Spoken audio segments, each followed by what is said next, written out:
Hey all here, OS Reviews. You're watching our throwback review of the original Google Pixel in 2018. This is a device that's now almost 2 years old. It was first released in October in 2016, and the price in terms of the street value has fallen to about $150 if you're looking on Amazon or eBay for a refurbished unit. The Google Pixel is a very well-constructed phone, which comes as no surprise considering it was a flagship level device. With that being said, the design is definitely on the conservative side. We have this visor design on the back that includes glass, as well as this interesting kind of shimmering effect depending on how you point it at the light. It changes color ever so slightly. There's a fingerprint scanner and a 12 megapixel camera with dual tone LED flash. It features optical image stabilization.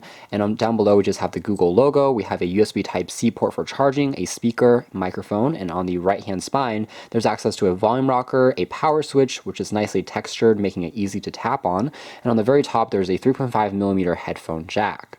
The rest of the phone is constructed at this aluminum unibody, which is a little reminiscent of some past Apple devices, but not a bad thing because it feels incredibly solid in the hand. It also has this slight taper that gets a little thicker towards the camera edge to make the entire body flush without any protrusions from the camera lens. Turning the phone over, we have a 5-inch AMOLED Full HD panel. It's also probably the least interesting element of the design is on the front because of the rather prominent chins on the bottom and on the top. Even in 2016, this was a phone with pretty large bezels and quite a bit of wasted space, considering there are no capacitive keys or no fingerprint scanner at all on the bottom bezel.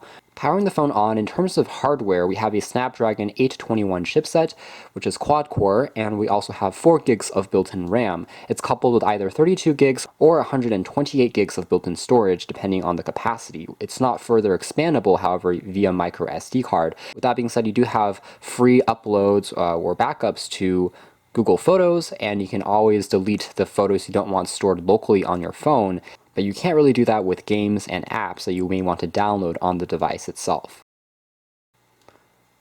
Since this is truly a Google phone, the fingerprint scanner is fairly fast and responsive. This is of course the latest edition of Android that is just starting to roll out in terms of updates to other flagship phones. So it's impressive that this device from 2 years ago has seen this update so quickly. In terms of OS updates, this is probably it for the original Google Pixel. It's probably not going to be updated to Android 10 a year from now, so we are looking at kind of the last leg, so to speak, in terms of official OS software updates. With that being said, it still runs quite smoothly on this phone. As we demoed in a closer look at Android 9.0, again, all the gestures and in terms of menu navigation still feels quite smooth, as it really should on a Snapdragon 821. So let's take a closer look at the camera first. Now, as you've probably heard, Google Pixel phones have always had one of the best cameras in its class, and the Pixel 2 has improved on the quality even more to be one of the best camera phone experiences of 2017 and early 2018. And it's mostly done through the software, through auto HDR boosting and applying and sharpening the images, rather than the hardware, which is fine, but again, it's a single camera at 12 megapixels. Even now in 2018, this is still a camera that will pretty much outshine 99% of mid-end phones that you'll find on the market, especially when it comes to low-light photography and being able to pull out shadows in HDR settings. We'll take a closer look at some samples in a moment. And lens blur is basically capturing bokeh, except because there's only one lens, what you're supposed to do is take a shot and then slowly move upwards, and by moving, it's able to discern an object from the foreground and then create a blur using the software. So it's not quite as fast when it comes to bokeh shots, but it can still do that through the software. Lens is also very cool. It's surprisingly effective. It's able to recognize plants and animals. You're also able to copy text. You can also search up barcodes, so you don't have to download something like a separate QR scanner. It's built right on into the camera app. Observing some of the sample photos here, again, the image quality is what I can only describe as shockingly good. It may not be the highest megapixel count, so if you are doing a ton of zooming in and cropping, maybe to print or scale on a larger poster or canvas, that's one area of weakness here, because it's only 12 megapixels. However, the colors are extremely vivid. It also has lightning fast shutter speed. After taking an image, you can also use Google Lens to search up major objects within the photo. It can still perform those machine learning tricks, and I can also pull up to take take a closer look at timestamp information as well as what aperture settings it was on when capturing this photo automatically. And again, pretty much 99% of photos that you snap using this camera will turn out looking extremely impressive. Whether it's daytime, nighttime, or recording video, it's definitely a camera that inspires you to capture more images. So if you're just looking for a maybe backup camera and you don't want a larger DSLR, just want something more like a point and shoot, just for that alone, if you get it at the correct price, it may be worthwhile to consider. Again, this incredible shutter speed coupled with the super impressive software when it comes to the auto HDR boosting makes this a camera that no mid-end phone, whether it's a Xiaomi, Mi A2 or Mi A1 or a Redmi device, can really match. And just a few more shots, really, because I was so impressed with the image quality of this camera. Otherwise, the panel here that they're using in terms of screen quality is also excellent. Again, it's a flagship phone, so the AMOLED screen offers really punchy colors and wide viewing angles and gets adequately bright. Perhaps it's not the largest panel, it's also not going to be the sharpest in terms of resolution, it's not a 2K display, but that might be a good thing, because if it was, the battery life would be quite atrocious, because it only packs in a 2,800 milliamp hour pack, which is definitely needs to be recharged at the end of every day. So if endurance is your #1 priority, then yes, maybe there are better smartphones to consider.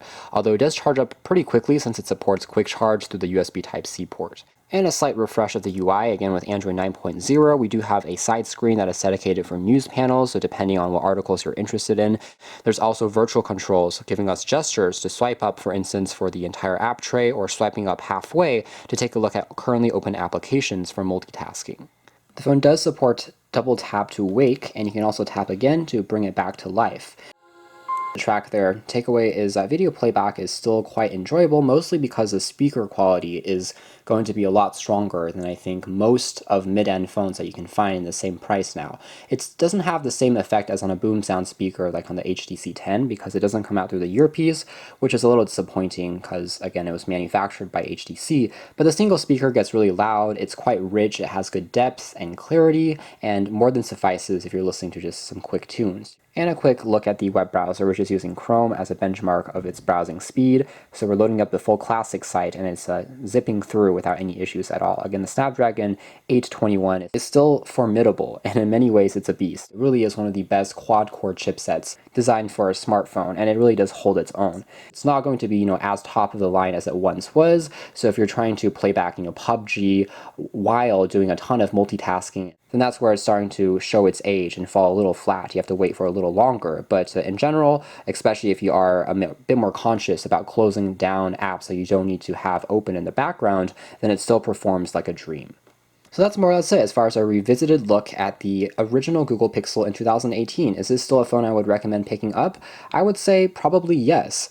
If you can find it for around $100, it's still worth a closer look compared to other newer entry-level and mid-tier smartphones, just because the performance of the 821 has held up really well. Furthermore, the camera performance is still pretty much unrivaled at this price point, and it's all thanks to the software, which is kudos to Google showing that, again, it's not all about the megapixel count or the hardware to make an excellent camera perform well. And the design, even though it's a very safe and conservative look, it actually feels better in person. An all-round, very complete package from Google that makes the phone feel seamless. It rarely runs into any errors or reboots. It just feels almost like an iPhone, except of course running on Android. And Google has definitely optimized and saved the best of Android for its own phone. And after using one of these, you can definitely tell the difference. With that being said, if you are looking for the longest lasting phone when it comes to battery endurance, if you're looking for the largest display when it comes to watching medias, then there are probably better options available because it doesn't have that new aspect ratio, and again, the capacity is definitely on the lower side. And the last thing to consider is if you're getting this for business purposes and you want the tightest security and the latest updates, there are probably newer Android One edition phones that you should consider instead because they will have longer support down the road, since this one is basically on its last leg. Many consumers may be disregarding it now because of the design alone, but don't be fooled. The performance and the camera and the overall experience are definitely still a steal in this reduced price. Check out more details in the links down below, but for now, that's been our video. Thanks for watching. Here are OS reviews. That's been the original Google Pixel revisited in 2000.